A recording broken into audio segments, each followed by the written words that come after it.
ये पढ़ाई का मूल मंत्र है। और नहीं करोगे, नहीं मानोगे तो कोई दिक्कत नहीं, फिर आपकी लाइफ है, आपके अपने चुनाव होंगे, जैसे भी आप करें।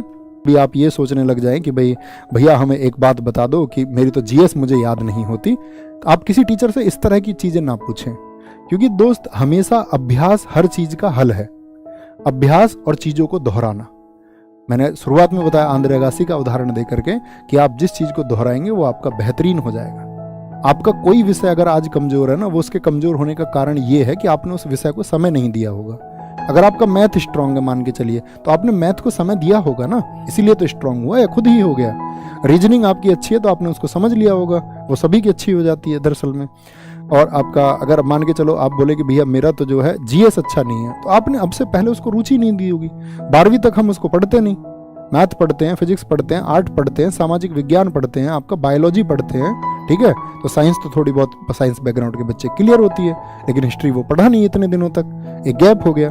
अब आपने उस टाइम पे मैथ को भी पढ़ा था, मैथ अच्छा है तो रीजनिंग ऑटोमेटिक अच्छी हो जाएगी।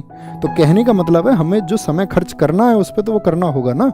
अब आप दिल्ली पुलिस का ख्वाब देख रहे हैं, तो दिल्ली पुलिस में ख्वाब देखने के लिए अगर आप 10 घंटे पढ़ेंगे तो हमेशा अपने सिलेबस को बांट लेना कि भैया 50 मार्क्स मतलब 50% सिलेबस जीएस का है, तो 10 घंटे पढ़ो ना तो 5 घंटे जीएस के लिए रिजर्व रख लेना। 12 घंटे पढ़ो तो 6 घंटे रिजर्व रख लेना। ये तुम्हारी तैयारी का सूत्र मैं तुमको बता रहा हूँ। ऐसा नहीं हो कि आप पढ़ते तो 10 घंटे, उसमें जीएस 1 घंटे पढ़ते हैं और 50। किसी भी एग्जाम की प्रिपरेशन के लिए अपनी तैयारी को उसी हिसाब से बांटें। एचसीएम का पेपर देंगे, हेड कांस्टेबल मिनिस्ट्रियल, जितना परसेंटेज है जिस सब्जेक्ट का, अपनी तैयारी के हिसाब से उतने आवर्सों से दो। एडब्ल्यूटीपीओ में इतने का वेटेज है, इस तरह से दे। दिल्ली पुलिस ड्राइवर का तो इस तरह से दे। समझ पा रहे हैं मेरी बात, मैं क्या कहना चाह रहा हूँ? तो ये अच्छे स्टूडेंट के गुण होते हैं कि वो अपना एक टाइम टेबल बनाए। लंबा टाइम टेबल कभी मत बनाओ कि एग्जाम तक इसी टाइम टेबल पढ़ लूंगा, निराश हो जाओगे। टाइम टेबल बनाओ 1 वीक का, ठीक है। डे का टाइम टेबल बनाओ, आज ये बनाऊंगा, रात को कुछ अधूरा रह जाए, हैप्पीनेस होनी चाहिए कि हाँ दिन में मैंने मेहनत की थी।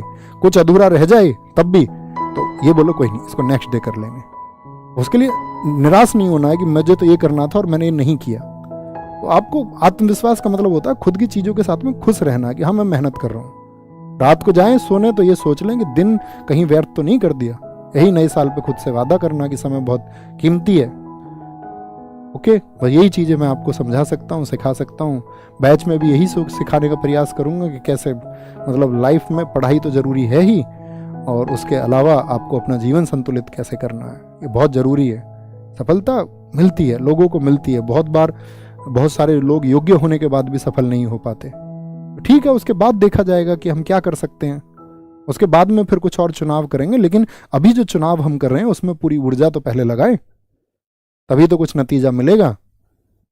ओके।